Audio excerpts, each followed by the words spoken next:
Hello everybody, Darren here, and welcome to a brand new Let's Play from me in Total War Rome 2 with the DeI+all Impera mod. It's been a few years since I played Rome 2, and it's been even longer since I played it on YouTube. And as we entered into 2025, I think I was feeling a little nostalgic. I fired it up again to check out what's changed with the DeI+all Impera mod, as it continuously gets updates, and I was just really enjoying it. So I thought, hey, let's put a stop to this. Why not just make this a Let's Play? So here we are. So if you haven't played Rome 2 or DEI, I'll be explaining the game a little bit as we go. I'm playing to the game's mechanics as best as I can, really trying to understand everything at play. So it's not a guided playthrough, but you should be able to understand everything even if you're not familiar with the game. Now, I'm not going to be trying to cheese the AI or do anything to win. I'm just trying to have a good time. Rome 2, of course, is just full of bugs and issues to this day, especially with the AI, so I just want to play in the spirit of an authentic, immersive campaign, hope for the best that we can get an AI that puts up a decent challenge, especially when we get to the sort of middle of the game. You know, we'll be going for fights that are definitely, where we're definitely outnumbered, you know, to try and make things a bit more interesting. Now, this is the first video on my new What Darren Plans channel. This is a channel dedicated to strategy games, tactics games, that kind of thing. So these videos aren't going to be monetized or anything, not anytime soon anyway, and I don't think it's a particularly wise game to start a YouTube channel with, considering how old this game is, but I just enjoy it. So this is purely just for fun, like, just want to take some time to play a game I enjoy. Now, I was thinking after this, maybe I'll revisit Stellaris, and then maybe something like Crusader Kings 3 in the future. Anyways, if you have other strategy games you'd like to see from me in the future, just let me know. Now, this is going to be kind of different for me, but the plan with this series is to do 40-minute episodes and do it 5 days per week, so Monday to Friday. Now, I know this game really well, so it doesn't take as much prep time from me. I mean, there'll be virtually no prep time. There's very little editing with a series like this. You kind of just pick up the game and play. You know, my other series I'm doing is like City Skylines or Satisfactory. There's a lot of creativity that goes into it, a lot of planning. This game doesn't really have that. Similar to a game like Stellaris, you can just kind of pick up and play. So hopefully I'll be able to maintain that schedule, and it's just kind of one of my goals for 2025 to just get more comfortable uploading and stop being so meticulous over what I perceive as the quality, because it just doesn't seem to make much of a difference. I think people just want to see more. I could be wrong. Oh, and I'm playing on normal difficulty, as that's what the mod recommends. I don't think I've got anything to prove. I've got 2,000 hours in the game, beaten it on Legendary, it's all good. It's actually ridiculously easy to beat on Legendary. It's probably the easiest Total War to beat on Legendary, but I'm playing on normal because the mod does recommend it. It says it affects balance if you go up a difficulty, and it's balanced on normal to be kind of the equivalent of like a hard, maybe even like a very hard, depending on the sort of situation or the units that you're against. So anyways, without further delay, that's going to be it. We're going to play as Rome and just hop right in. Alright, ladies and gentlemen, objective issued: completely control 3 provinces either by direct ownership through client states and military allies, and we'll get a little reward for that. Now, before we get into the gameplay proper, I just want to go over the current situation that we find ourselves in. There's no better way to do that than read our little intro up here in the top left. You've recently defeated the other Italian powers and their local Celtic allies after forcing their city-states to become allies of Roma. The influence of our great city now stretches into central and northern Italia. However, a new foe has rallied to the calls of the Greek city-states of southern Italia. Pyrrhus of Epirus stands ready to hold back Roma from dominion over the peninsula.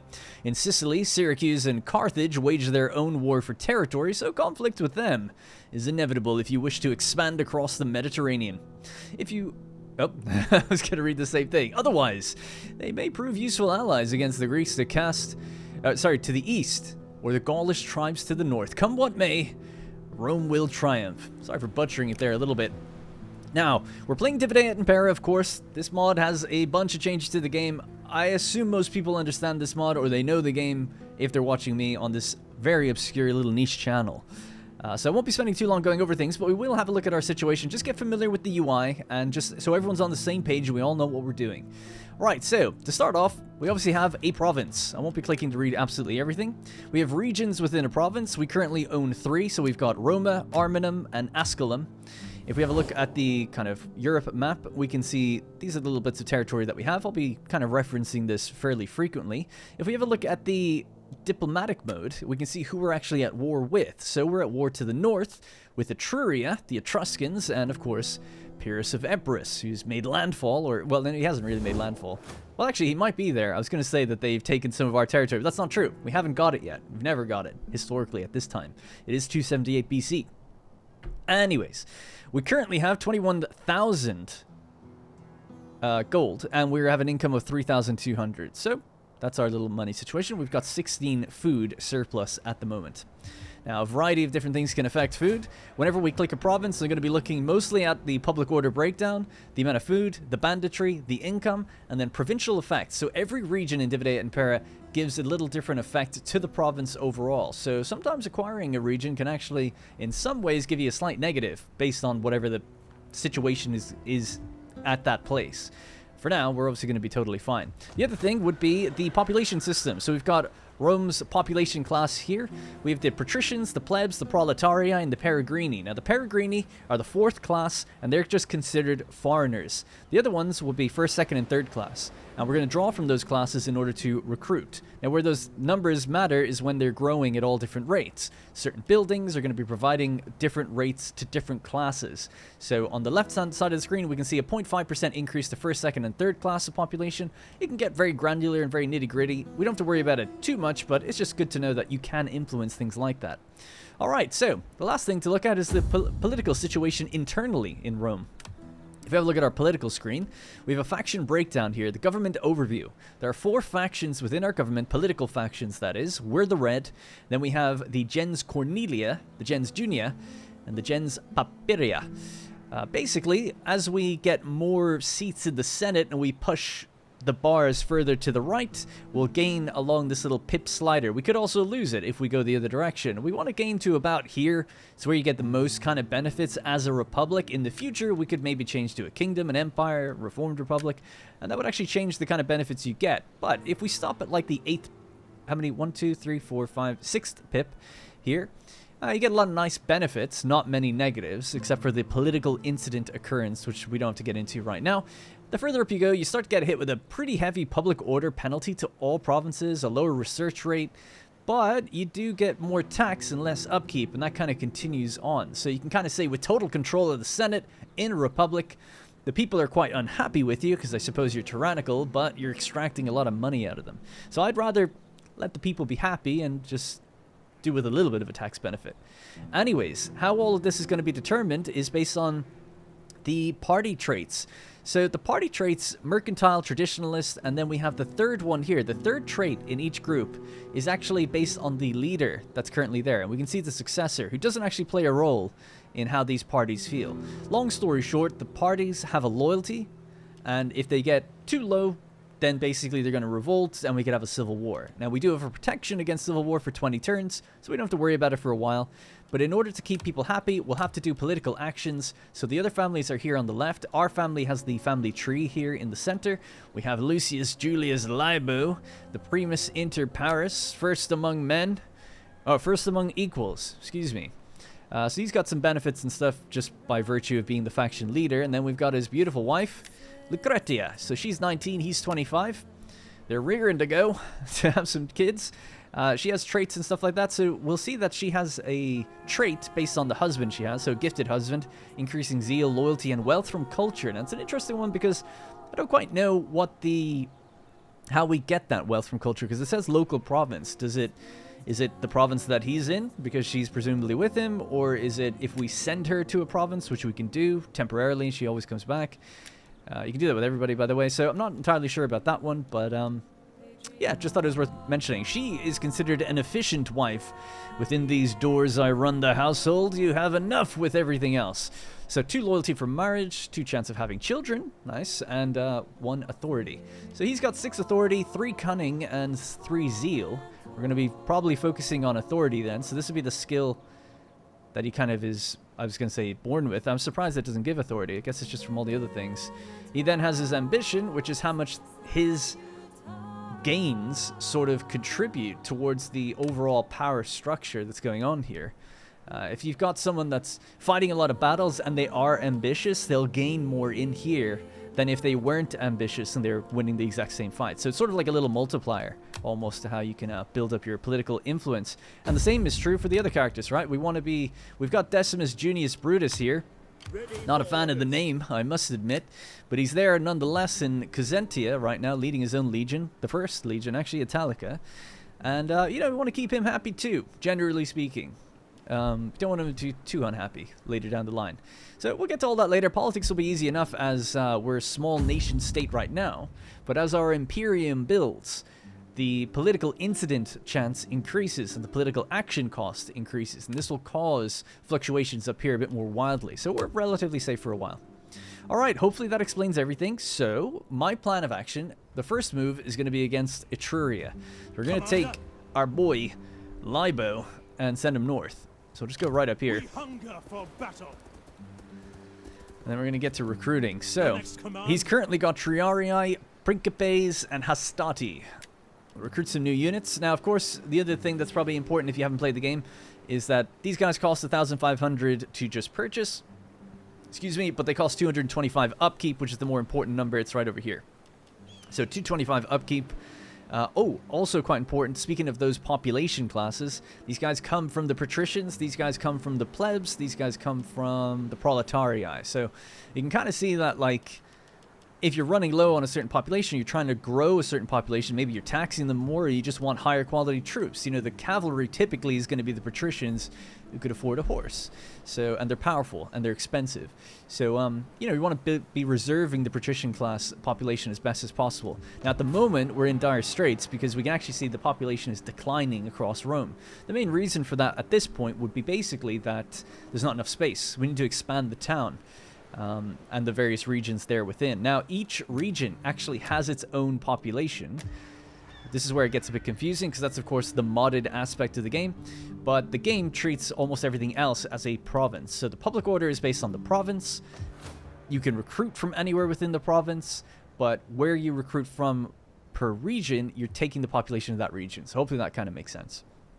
All right, let's get recruiting. So, I had to look over these troops just here at the beginning. I haven't looked too deeply into the game, just the first few turns, and thought about maybe what I would do. But after that, it's really just going to be anybody's game. And plus, the AI is so random in this, you never know what they're going to do. So, what I was thinking is going with some Roarii. I was initially going to play around with the Italian levies, but I noticed that the Roarii are just better, and they're cheaper. They're only 78 upkeep. They have the exact same stats, except for technically a slight different class of troop, which is interesting, I guess. These are medium spear infantry, whereas these are light spear infantry. So there might be some difference, but not too entirely sure which. Because they have the same formations. These guys just have more morale. So we'll go with that. Anyways, taking a while. We'll pick up 2 of those. We'll take 2 Hastati.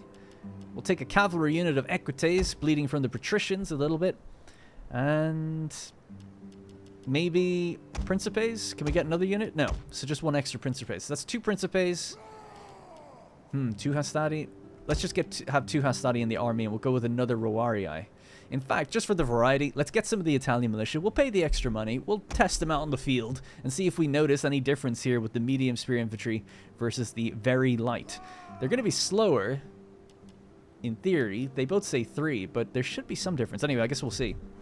Right, so the plan is just to go north, go in there. Down here, we know Pyrrhus of Epirus is going to be somewhere around here, so I'm just going to hop out, and we're going to start recruiting here as well. So, again, this is a little different down here, right? We've got Roarii, but now we have regional recruitment. So these little black flags with the stripes on them, that means they're coming from the region specifically. They're units that are not coming from the buildings as such. They're coming directly from the province itself and the region that you're within. So the cool thing about this mod is, as you travel around the world, you'll find units that are all different, and they're, you know, they're local to where they are.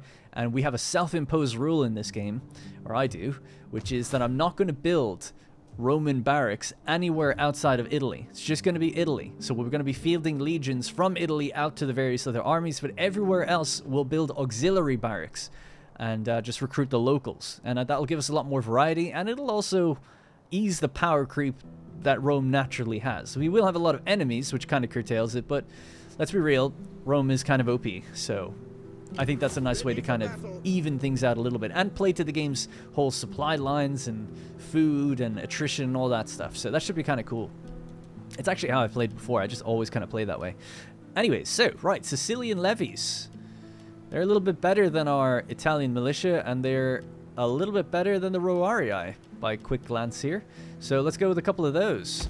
Now, Hannibal, Pyrrhus probably has elephants. And if that's the case, we want things to take down those elephants, such as Javelin men. So we'll get a couple of those. So some spears, some javelin men. Hopefully we can throw them at those elephants, bring them down. But ideally we want to keep these armies alive as well. I'm going to rename this army, actually. You know what? We're going to call this Legio 2. And I'll call it Magna Graecia, if we can fit that in there. Because this is where they're stationed, right? They are the Magna Graecia Legion. So that's fine. And then Legio 1, we'll just call this Roma. Because that's where they've come from. Or Italica, maybe. Or Latium, actually, would make more sense. So there we go. Okay, alright. So now they're a bit better organized. We can always see them in this little outliner then if they have problems or something.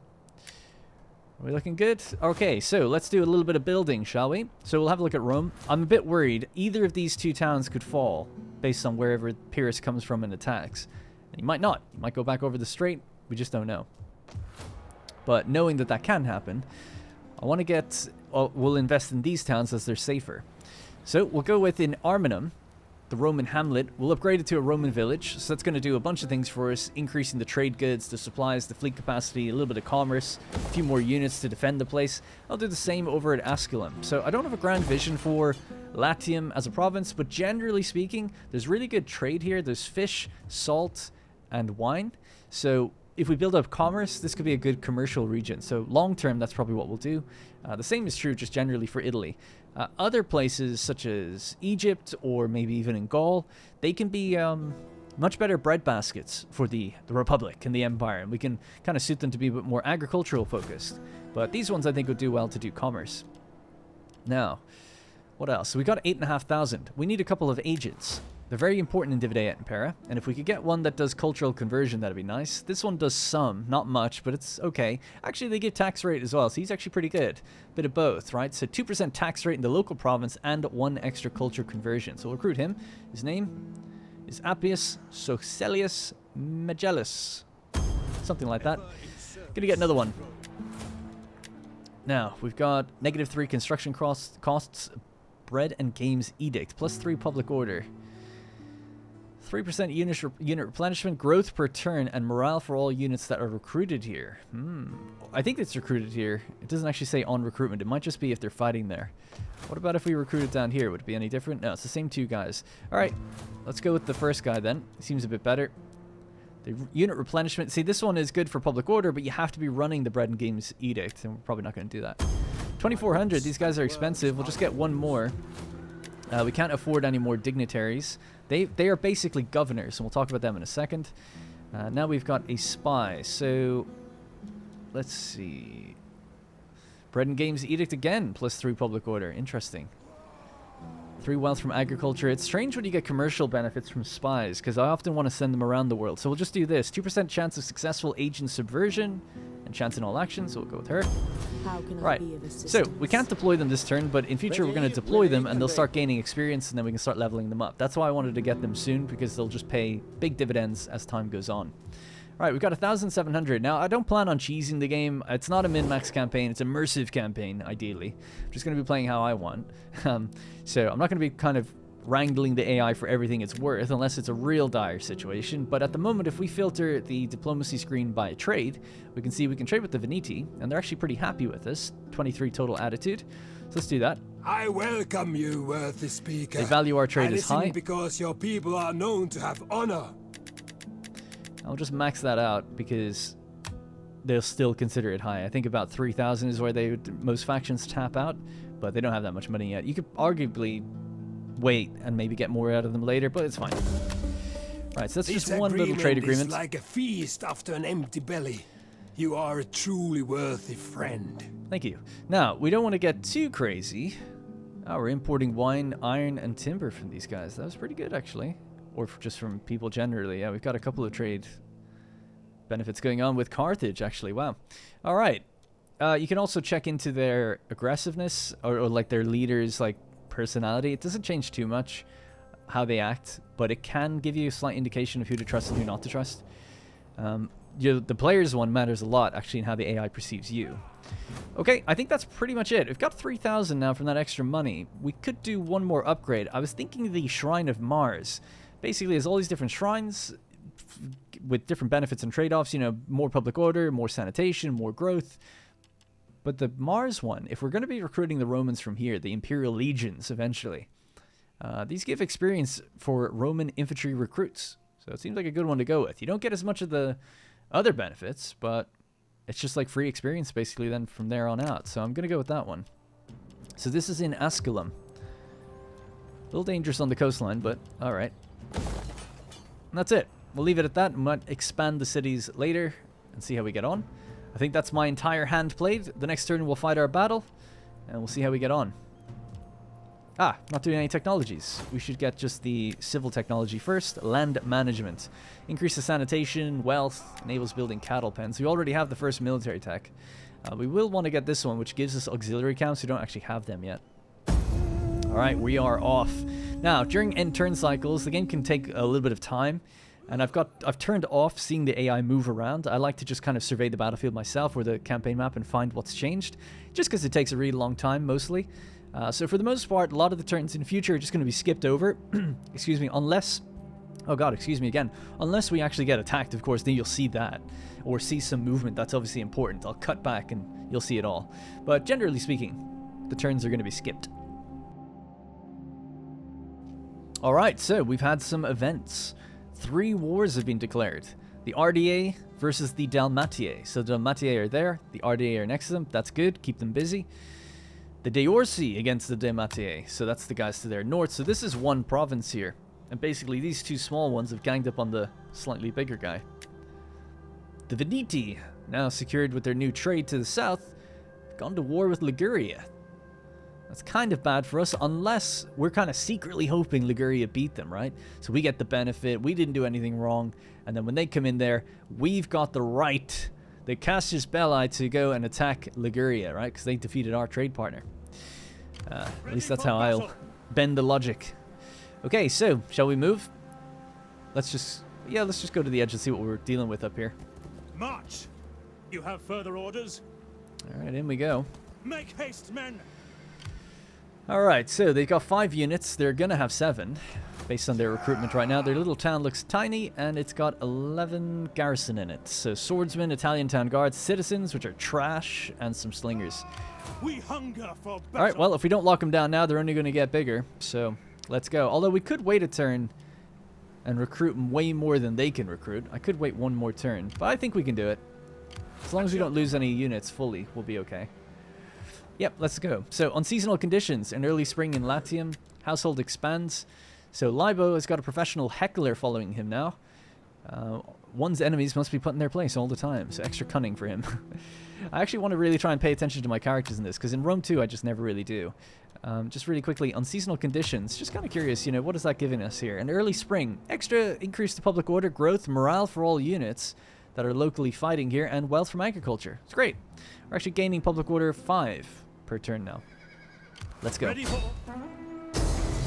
Right, well, it's not looking good, but throughout this campaign, we're always going to be up against the different, you know, we're going to be against the odds quite a lot of the time, because let's be real, the AI is not the sharpest. Anything we need to worry about? No. Alright, let's go.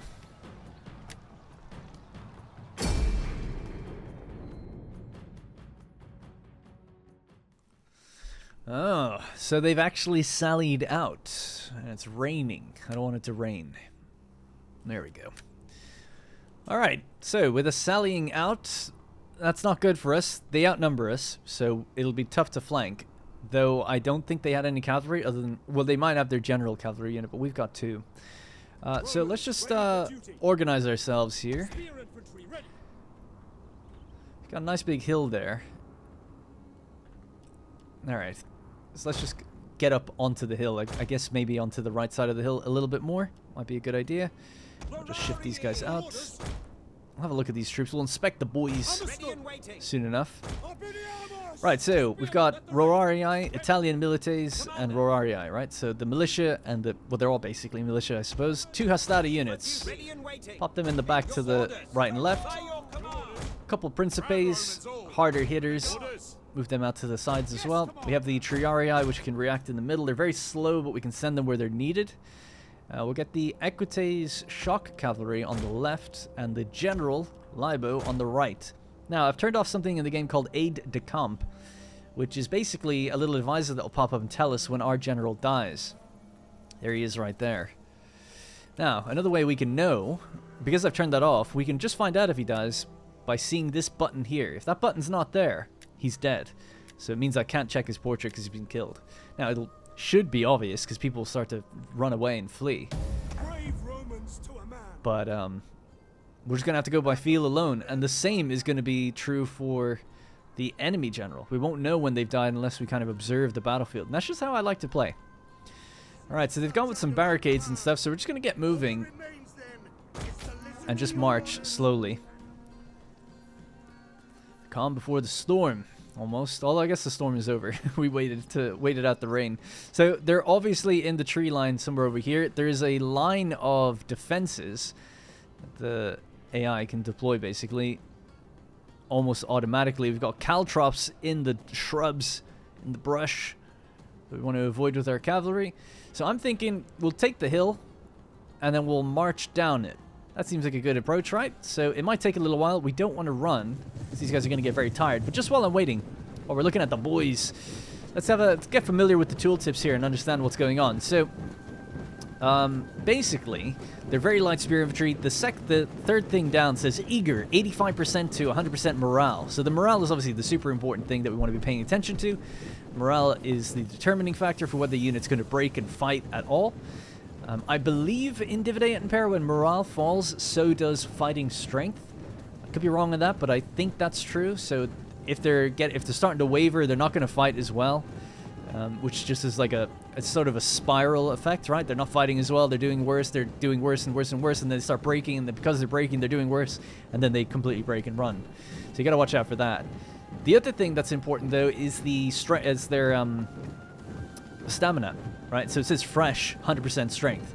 This definitely does affect fighting strength. So if I was to run with these guys to the front line, they'll probably only be 70% as effective as fighting in battle. So we really want to conserve their energy, walk as much as possible. This is super true when it comes to cavalry. And obviously being tired as well slows them down, so they can't get away as easily from certain things. Oh my god, I love the Roman Republic so much. I don't have any interest in the Roman Empire. I actually only really have an interest in the Roman Republic. For whatever reason, I don't know why that is. It's just, to me, Rome becomes far less interesting once they became an empire. It's all about becoming an empire, which is really, really interesting to me. Alright, so we can actually see little pockets of enemies popping up now through our line of sight. So you can see line of sight here and here, obviously the bits in shadow. So as we take the hill, we can kind of see down into the trees a little bit. But obviously, as this is going to take quite a long time and I just have to walk, and you'll see this a lot in D.E.I. and Impera, I'm just going to speed up time. General!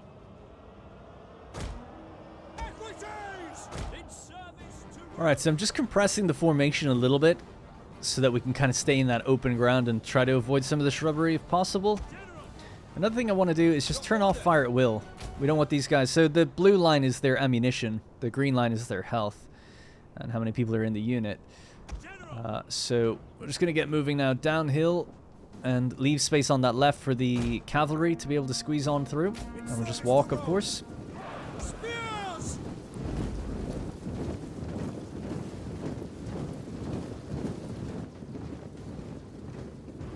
Looking good. I was looking around to see if I could see the town in the distance. You sometimes can, but I think it's just slightly out of range or in a bit of fog. Because we can see some of the bridges and things that lead across. It should just be like over there, but yeah, I can't quite see it.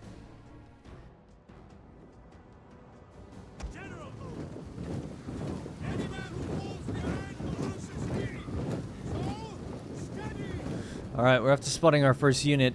They're appearing again. So they do actually have a decent amount of slingers from what I remember from the garrison.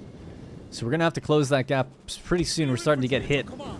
The shields are up and the rocks are flying in. So I think now's the time to run and really close that gap. But I'll tell the cavalry just to walk. You stay walking. Stay back. They will run with their shields, so at least they're firing into us dead head on, and there's a lot of shrubbery which can help with this too.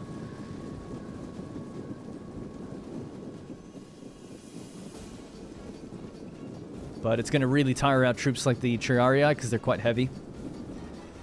Alright.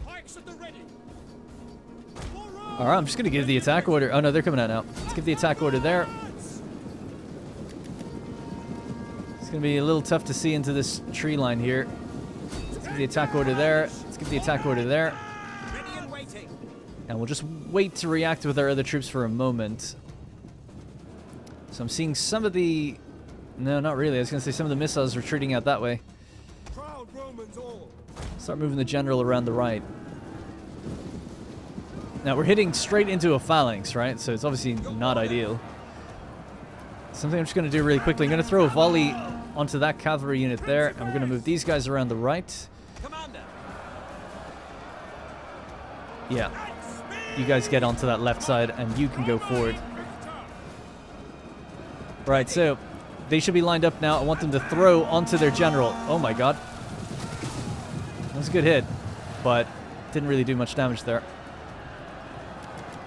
Now, squeeze through that gap and continue through there. Our other unit's going to make its way around the side. Our cavalry unit's going to go around the back. This cavalry can start to make its way out the left side as well and see what's going on. I'll frequently just try to click this so we can see where some of the troops are. It is a dense forest fight, so it's going to be a little tough to see. Now, these guys can go into a defensive formation and fight that way. You guys are ready to push through. You guys are ready to push through. Cavalry's ready to move around. We're just getting in behind some of these troops here. I'll just turn the line up sideways and then aim into them. That unit is struggling. Let's just reform it. They're just spread out, that's all. There's still 230 of them, but they were about to break. By the way, it's worth mentioning. That little golden icon, right? The little pip above the flag, that is their morale. So we can see the morale from a distance just by watching that. So they've fallen down to amber, right? So it means that they're steady, 50% to 70% morale. Casualties have been sustained. They have lost 70 men. That is a lot of people to die, if you think of it that way. Or to fall, you know, wounded. So they're already starting to, like, get a little scared. So we'll just let them reform. We'll get them back in the fight in just a second. Where's my gen? Gen's here at the back. Just going to go for their general and just see if I can slam right into him. I'll slam right into them and get these guys around this way. So their general's kind of running away. Let's see if we can pincer them from the other side with the other shock cavalry. So that is a medium shock cavalry. So it's good to hit him without him charging because it took away, like shock cavalry, their whole, you know, strength is to basically hit you on the charge. So if you bog them down in melee like that, perfect. Now, I've just activated a sort of flying wedge formation. It boosts our charge bonus. So after slamming into him, he's gone into the red for morale. Turn that off now and give chase. Let them figure that out. Right, let's move the Triarii up to the center. I feel like center's struggling there a little bit. Broken unit here. They can go into a defensive formation. They can push forward as well. Right, so their general has completely broken and left the battlefield. That was a bit too easy, to be honest. Now, we've got missile units in here. My general can go in there. It's a little less protected. Shock cavalry, just go straight for that spear unit. I know it's a spear unit, but they're running and they're scattered. I'm hoping we can do okay with that. We've got 100 out of 100 men. Some nice little charge in there. And then just pull back out. Now, we'll pop off an Inspire, a Rally, and get these guys to run right into their backs. Actually, hang on. Hang on. Reform, and then throw your spears, actually. We're going to throw right into them. So, bad idea for my cavalry, right? We actually lost 22 men from that charge. Because we didn't get out quick enough, I guess, or well enough to make it worthwhile. Bit risky doing that, charging a spear unit, I must admit. But I thought maybe with them being scattered. But nope, not a good idea. Lesson learned, huh? We lost 24 men. These are patricians. These are good, noble men from good families. And we just have to waste a bunch of them. Let's go for the citizens, though, that are running out there on their own. Our general's in to slam them into the back. I understand with the trees, by the way, that it might be a little difficult to view. Alright, our guys are slowly moving in. Hit them in the back.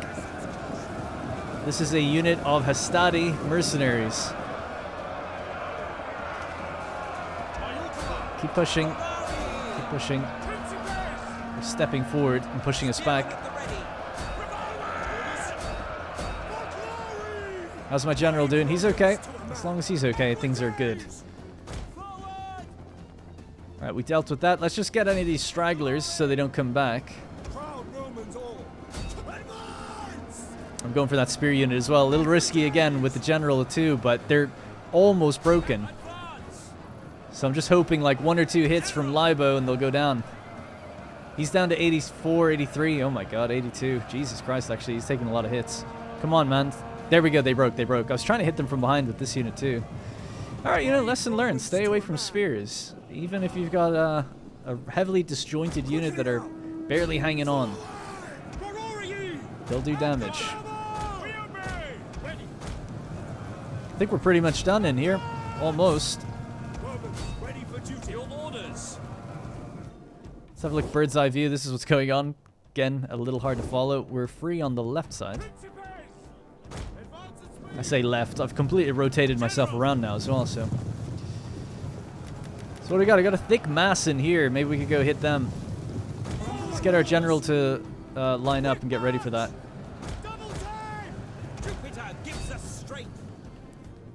And how's the shock cavalry? Shock cavalry's doing okay. They're almost running over those traps, though. We don't want that to happen. Or the caltrops are in there, too, and along that line. Right, so I've given them the order. So basically, they're in a phalanx sort of formation. Well, I suppose technically the phalanx is this one for the Triarii. It says that if you double-click as to attack a unit, they'll take 2 steps forward. If you single-click, they'll just walk and hold. So you want to keep, like, spamming it almost so that you keep taking steps from both sides and just crush them in a pincer. I'm going to send my general into this one too.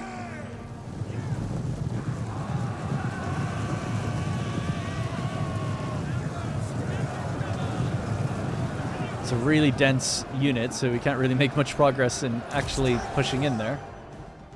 Is Libo still alive? He's okay.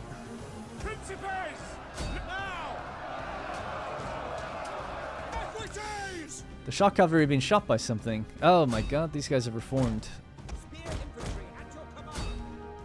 That's why it's a double-edged sword. You want to kind of keep up the pursuit, but at the same time, you know, you don't want them to leave the battlefield chasing just one unit or something. And that's it. That's GG. Our first battle. Lost more cavalry than we needed to, but otherwise, I think we did okay. I think we did okay. Units have really good kills, actually, across the board. So we don't need to run them down. As fun as it is, we'll leave it. And we'll just see how we fared. So 2,100 against 3,000. We lost 550. General stayed alive. 400 kills on the general, 300 on the shock cavalry, and pretty much 100 across the board for every unit. Almost every unit. So that's, yeah, I'm pretty happy with that. It was a bit unusual, even for DEI, to see them have their missile units not, like, further back. They kind of waited very last minute to pull them back. Anyway, I'll see you back on the campaign. There we go.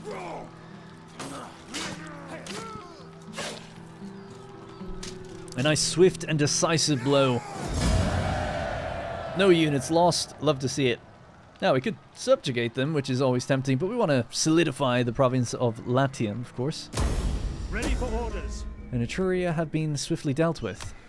Now, for one turn, we'll actually gain a boost to replenishment, so I'll stay inside the town for one turn. But in Dividate and Impera, you want to actually hop out of the town, typically, to avoid public order penalties.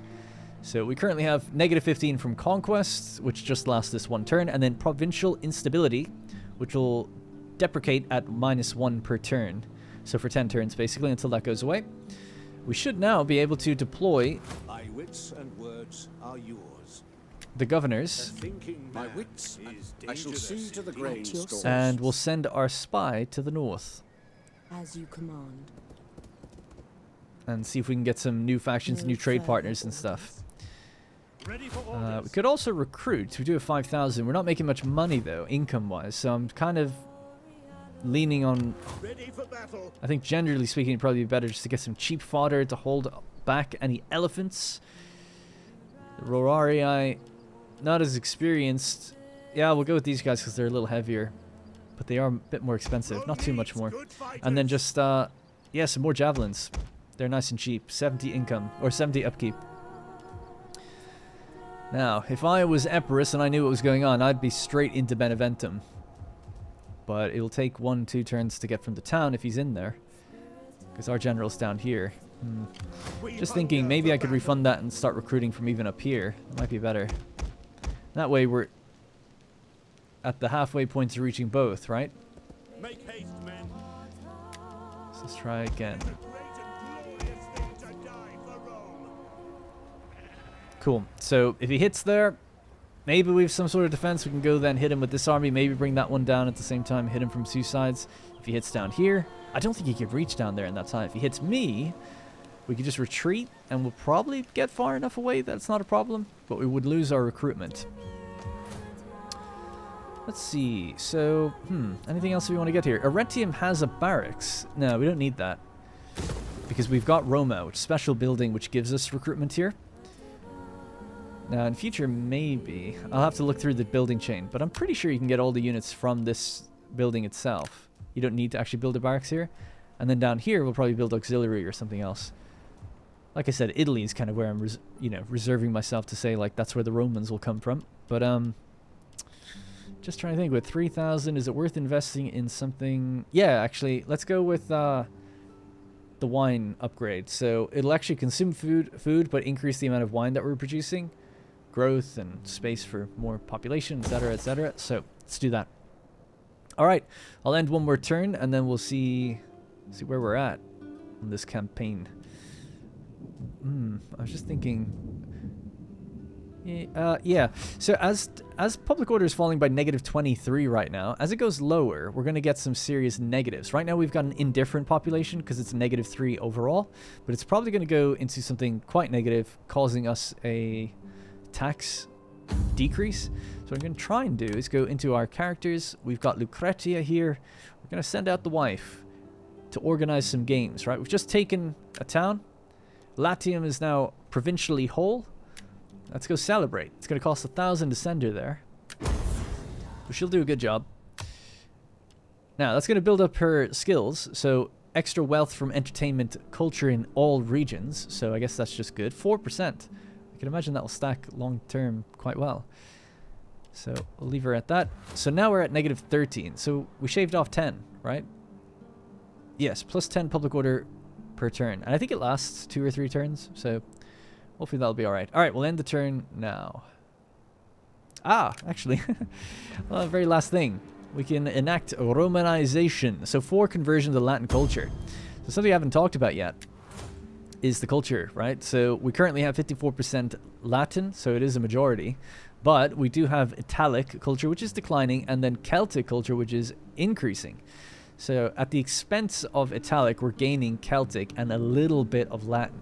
Obviously, we want way more Latin. So that's why I wanted to build up our cultural conversion from our governors. That's why we want Romanization.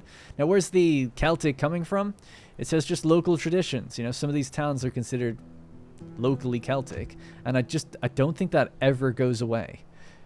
Maybe over a very, very long time. But yeah, that's +4. And then the Italic version is +8. So that'll also be there for a while too. So we have to really push Latin culture with the temples and with various other things to really kind of gain. Interestingly, we actually have really high empire maintenance already. -10% is quite high. And that's just a straight up debuff to the amount of money you make. And you can do various things to bring that down. Alright, let's end the turn. There it is. Epirus. Right on cue. Yeah, so they went for Beneventum. So what we're going to have to do is call it there for this video. I want these videos to be a bit shorter, but a bit more frequent. So we'll pick up right where we leave off in the next episode, and we'll go fight this, try to defend as best as we can, just to do a little bit of damage for our other armies then to kind of come in and maybe mop up any stragglers. But we can see Mistophorii Indicoi Elephantes. So he's got some Indian elephants, some high-tier long pikes, some pikemen, hoplites, a decent little army here to kind of bother us and disrupt us. But we're done with Etruscans, so we've only got one enemy now, so at least we'll focus on that. Alright, it's going to have to be it for me. Thank you very much for watching, and I'll see you in the next one.